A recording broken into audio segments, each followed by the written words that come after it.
Hey guys, hello everyone. So welcome to my channel. The name of the channel is Advait Joshi. So in today's video lecture we are going to see about a chapter of chemistry for the 8th standard called as Inside the Atom. It is the last part. So as we have seen in the foundation courses for the 8th standard, we have been over with the basic, or you can say the foundations for the chemistry. For 8th foundation we are over with the matter, composition of matter lesson, और we can say for the atom से related हमने बहुत सारी चीज़ें पढ़ी. जैसे example आपका atom क्या होता है, न्यूक्लियस क्या, प्रोटॉन क्या, इलेक्ट्रॉन क्या, मैटर क्या है, कंपाउंड क्या है, एलिमेंट क्या है. तो हम लोगों ने फाउंडेशन में तो कवर किया 2 लेक्चर्स में, बायो के भी हो गए एंड केमिस्ट्री के भी हो गए. और भी फाउंडेशंस के लेक्चर है, लेकिन side by side we are also completing our the chapters which will be included in your text books और the syllabus for the state board, या बोल सकते हैं कि बहुत सारे बाकी के बोर्ड्स को भी है ये lesson. So inside the atom, so we are going to done with the last part of this. So guys let's start it. So hi everyone, myself Advait Dilip Joshi. I am a lecturer for biology and chemistry. So guys let's start it. So guys, आप अगर मेरे channel को नए रहेंगे so please do not forget to like it, share it and subscribe it, and please press the bell icon button so that you can get the latest notification about my videos. Okay guys, so let's move ahead. So the information, अभी क्या क्या पढ़ना है हम लोगों ने, तो बहुत सारे बेसिक्स तो हम लोगों ने पहले ही देखे. आपका एटम, न्यूक्लियस, प्रोटॉन, इलेक्ट्रॉन, उसके प्रॉपर्टीज़ देखिए क्या क्या है. बाद में शेल्स के बारे में इन्फॉर्मेशन देखा, आपके इलेक्ट्रॉनिक कॉन्फ़िगरेशन देखा. तो ऑलमोस्ट आपका जो एक हम लोग बोल सकते हैं कि अगर आपने सिलेबस या लेसन में देखा जो 8th स्टैंडर्ड के बच्चे, तो वहाँ पे फाउंडेशंस में हम लोगों ने आधा तो चैप्टर ख़त्म कर लिया. आपके 8 के केमिस्ट्री के 2 लेक्चर एंड बायो के 2 लेक्चर. तो आज आपका जो बचे हुई जो इन्फॉर्मेशन है, बचे हुआ हम लोग बोल सकते हैं जो रिमेनिंग पार्ट था जो आपका लेसन का, तो आज हम लोग कंप्लीट करके आपका एक पहला जो केमिस्ट्री का लेसन है that is inside the atom will over और will done with it. Okay, so क्या क्या देखना है आज के वीडियो लेक्चर में. So you have to see, I will just take a laser point of view. So हम लोग को आज देखना है आपका डाल्टन्स एटॉमिक थ्योरी क्या है, कौन थे डाल्टन, कैसे दिखते थे. आपके टेक्स्ट बुक में माइट भी पिक्चर या नहीं दिए. सो आपके डाल्टन्स एटॉमिक थ्योरी क्या है, थॉमसन प्लंग पुडिंग मॉडल क्या है, बाद में आपका रुदरफोर्ड्स की न्यूक्लियर एटॉमिक मॉडल क्या है एंड बोर्स एटॉमिक मॉडल क्या है. Okay, so we have to see the 4 informations of the scientist. Okay, so let's move ahead. So Dalton's atomic theory, अभी कौन थे, he was a British scientist called as a John Dalton in 1803 या 1803 या 1803 we can से, जिन्होंने celebrate किया atomic theory, who celebrated the atomic theory. What did the Dalton absorb, we can say, so basically उन्होंने क्या observe किया. सो उन्होंने देखा कि matter is made up of atoms. Matter किससे बना है, एटम से बना है. कैसे है, इनडिविजिबल एंड इनडिस्ट्रक्टिबल, मतलब क्या, इनडिविजिबल मतलब दिखते भी नहीं एंड इतना आसान भी नहीं उन्हें तोड़ना. बाद में क्या बोला है, सभी atoms of all element, atoms जो रहते हैं सभी एलिमेंट्स के क्या रहते हैं, अलाइक, मतलब क्या डिफरेंट रहते हैं, सभी सेम नहीं रहते. जैसे हम लोग बोल सकते हैं human beings, we all are human beings, लेकिन हम लोग में क्या फ़र्क है, हम लोग एक दूसरे से अलग है, हम लोग का नेचर अलग है, हम लोग की हॉबीज़ अलग है. हाँ, किसी को अगर पर्टिकुलर कोई चीज़ अच्छी लगती रहेगी तो नेसेसरी नहीं कि दूसरे पर्सन को भी वो अच्छी लगती रहेगी. बाद में क्या दिया है, डिफरेंट एलिमेंट्स, हर एक एलिमेंट्स के डिफरेंट एटम है, मतलब हर एक एलिमेंट्स के अंदर एटम्स तो है, वो तो कॉमन थिंग है, लेकिन हर एक का क्या है, डिफरेंट एटम्स है, साथ ही साथ उनका मास भी डिफरेंट है. ओके, जैसे एग्जांपल हम लोग we all are the human beings, सभी हम लोग सेम एक है हाइट में, कोई ज़्यादा हम लोग बोल सकते हैं पतला है, कोई ज़्यादा फैट है, किसी का वजन ज़्यादा है, किसी का वजन कम है, कोई शॉर्ट हाइटेड है, वो एकदम टॉल है. सो वैसे आपका एटम्स का रहता है. Okay, so let's move ahead. So ये है हमारे Dalton scientist, he was a scientist. So उनके नाम, थ्योरी को नाम दिया था डाल्टन्स एटॉमिक थ्योरी. अभी इन्होंने क्या बताया, उनकी जो थ्योरी ऑब्जर्वेशंस एटम्स के बारे में थे वो क्या थे, that a particular atom is made up of your solid sphere, जो आपके बॉल की तरह दिखता है. एंड हम लोग बोल सकते हैं कि बॉलिंग बॉल मॉडल, जो आपने कभी देखा रहेगा, जो बहुत सारे बॉटल्स रहते, एक बॉल से हमें उन्हें मारना रहता है, तो वैसे उसका स्ट्रक्चर दिखता है, ऐसे डाल्टन ने बताया. Okay, let's move ahead. Thomson's plum pudding model of an atom. अभी प्लम पुडिंग आपको मालूम है, ये हम लोगों ने देखा रहेगा. उन्होंने क्या देखा, जो एटम्स के अंदर आपके न्यूट्रॉन्स, प्रोटॉन्स एंड इलेक्ट्रॉन जो रहते हैं वो कैसे आपके अलग है. तो उन्होंने एक एग्जांपल दिया है कि आपका जो वाटरमेलन कैसे आपका अंदर से पूरा आपका, हम लोग बोल सकते हैं जब भी हम लोग काटेंगे then it will look like a red, लेकिन आपकी जो सीड्स से एक वेरिएशंस आ जाते हैं, बहुत सारे ब्लैक सीड्स रहते हैं. या एग्जाम्पल पुडिंग, या हम लोग बोल सकते हैं केक के ऊपर अगर आपका एक वाइट, एक हम लोग बेसिक कलर हम लोग बोल सकते हैं वाइट या कोई भी आपका ब्राउन कलर का, लेकिन उसके ऊपर जो लगे हुए डेकोरेटिव आइटम जैसे चोको चिप्स रहेगा, रहेगा, या अगर आपका बहुत सारे क्रीम्स रहेंगे डिफरेंट कलर्स के, तो उसमें एक वेरिएशन आ जाती है। तो वैसे प्लम पुडिंग मॉडल उन्होंने बताया कि पुडिंग मतलब जैसे आप लोग बोल सकते हैं केक, या कोई भी आप पुडिंग जो रहता है, आपका एक बेस मटेरियल मिल्क रहेगा, उससे कुछ बना रहेगा, उसके ऊपर ड्राई फ्रूट्स रहेंगे, बहुत सारे आपके टूटी फ्रूटीज रहेंगे, तो कैसे दिखेगा। आपका एक प्लम केक देखो कैसे दिखेगा, आपका एक केक एक ब्राउन कलर का, उसमें बहुत सारे टूटी फ्रूटी, तो वैसे एटम ऐसे दिखता है। उन्होंने ऐसे ऑब्जर्वेशन दिया, कंपेयर किया। ओके, सो यहाँ पे एक एग्जाम्पल है बूंदी लड्डू। सो यहाँ पे क्या है, बूंदी अगर लड्डू अगर मुझे बनाना है, तो एक एक स्मॉल बूंदी को मुझे जॉइंट करके एक मेरा बड़ा लड्डू बन सकते हैं। बाद में उन्होंने क्या देखा, अकॉर्डिंग टू डाल्टन क्या था कि एटम कैसे है, हार्ड है एकदम, मतलब आपका नॉट इजीली ब्रेकेबल, सॉलिड है। बाद में सॉलिड स्फीयर है विथ नो इंटरनल स्ट्रक्चर, कुछ भी नहीं अंदर, according to Dalton. And mass कैसे उनके अंदर यूनिफॉर्मली डिस्ट्रीब्यूट, हर जगह के अंदर, हर एटम के अंदर एक मास यूनिफॉर्म है, डिस्ट्रीब्यूटेड है। ओके, ये होने के बाद आप अकॉर्डिंग टू जे थॉमसन, ये तो डाल्टन का मानना था। अभी जे थॉमसन जी का मानना क्या था, तो उन्होंने प्लम पुडिंग मॉडल 1904 में प्रपोज किया।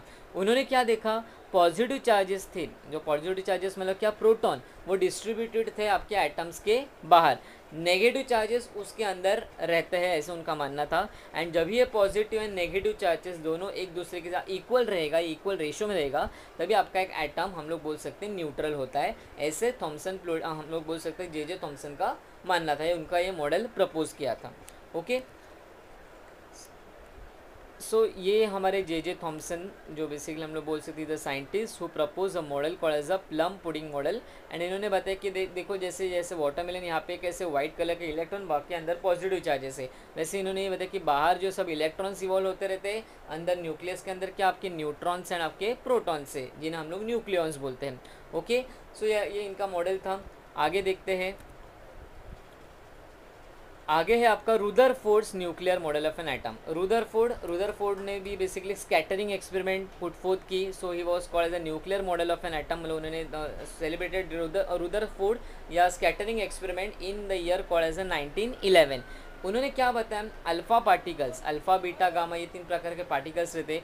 तो अल्फ़ा पार्टिकल्स एमिटर से, एमिटर मतलब क्या, जहाँ से पार्टिकल्स बाहर आते, तो उन्होंने पहले एमिट किया।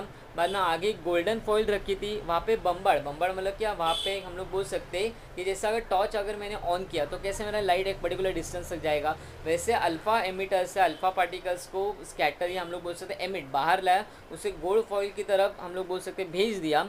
एंड कुछ अल्फ़ा पार्टिकल्स सीधे गए, तो कुछ अल्फ़ा पार्टिकल्स डिफ्लेक्ट बैक, मतलब फिर से वापस आ गए या रिफ्लेक्ट हो गए, हम लोग बोल सकते हैं। तो ये इनका एक एक्सपेरिमेंट था, हम लोग बोल सकते हैं कि मॉडल था।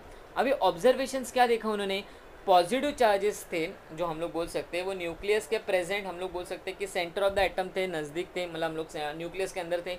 नेगेटिव चार्जेस थे वो रिवॉल्व होते थे, न्यूक्लियस के बाहर रिवॉल्व होते थे, एटम के न्यूक्लियस के बाहर।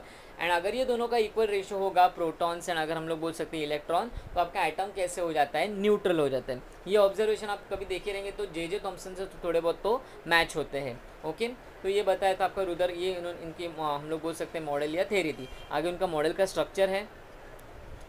सो देखो, he was a scientist called as a Rutherford.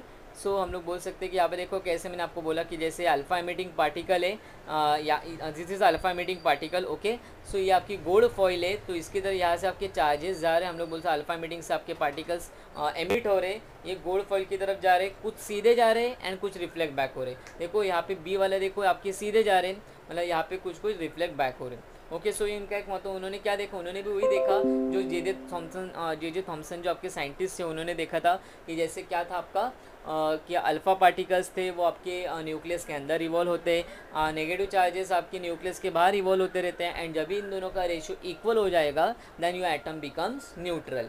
Okay, so let's move ahead.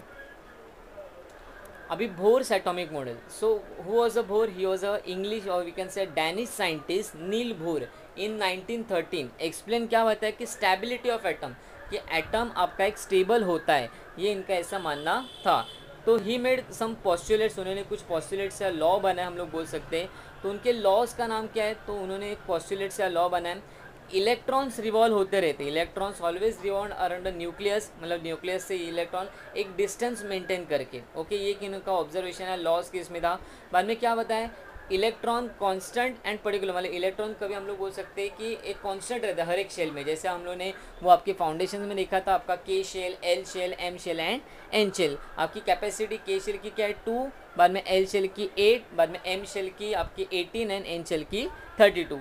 यहाँ पे उन्होंने और एक क्या इंपॉर्टेंट पॉइंट बताया कि जब भी इलेक्ट्रॉन जंप होता है फ्रॉम एन इनर, बाहर अंदर से जब ये बाहर जाता है तभी एनर्जी एब्जॉर्ब होती है, एंड जब भी बाहर से कोई आपका अंदर ऑर्बिट या इलेक्ट्रॉन आता है, मतलब हम लोग बोल सकते ऑर्बिट या शेल के अंदर, तभी एनर्जी एमिट होती है। ये इनके एक ऑब्जर्वेशंस थे और इनके हिसाब उन्होंने वो लॉज या पोस्टुलेट्स बनाए। पोस्टुलेट्स मतलब क्या, वही आपके लॉज कहा जाता है।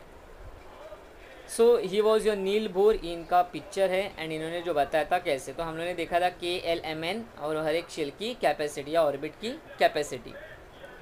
आगे है आपका आइसोटोप्स। आइसोटोप्स मतलब क्या, same atomic number but different क्या होता है आपका मास नंबर, उसी चीज़ को कहा जाता है आइसोटोप्स। ओके, अब यहाँ पे यूजेस क्या है, एग्रीकल्चर फील्ड में यूज है, मतलब क्या उनका एटॉमिक नंबर हम लोग बोल सकते हैं सेम रहेगा, मास नंबर डिफरेंट रहेगा।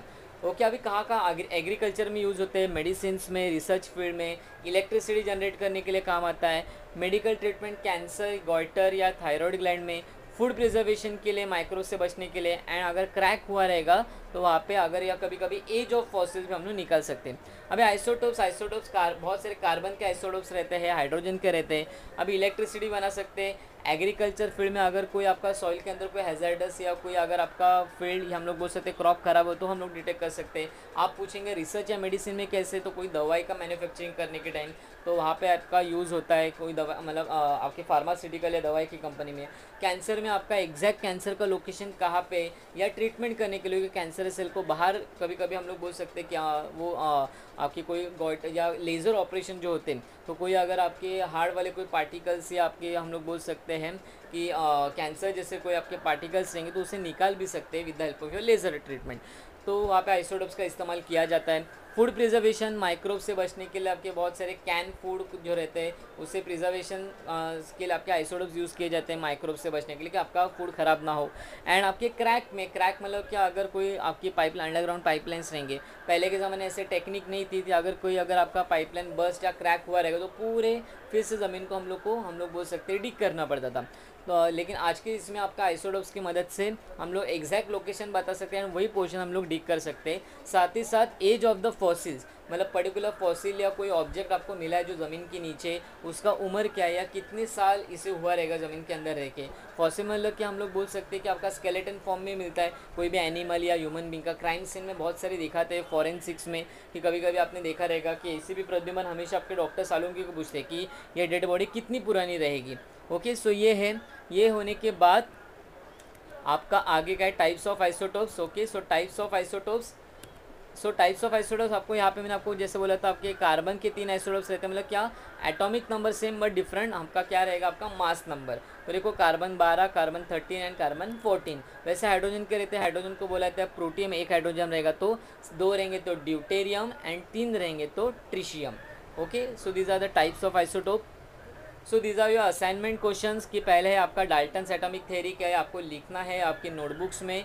बाद में आपका थॉमसन प्लम पुडिंग मॉडल क्या है, डायग्राम के साथ जो मैंने आपको बताया था। रुदरफोर्ड की स्कैटरिंग मॉडल एक्सपेरिमेंट क्या है, बोर्स एटॉमिक मॉडल क्या है, आइसोटोप क्या है, उनके यूजेस क्या है। So again, if you are new to my channel, so please do not forget to like it, share it and subscribe it, and please press the bell icon button so that you can get the latest notification about my videos. Okay guys, thank you, stay tuned, keep watching, and thank you once again.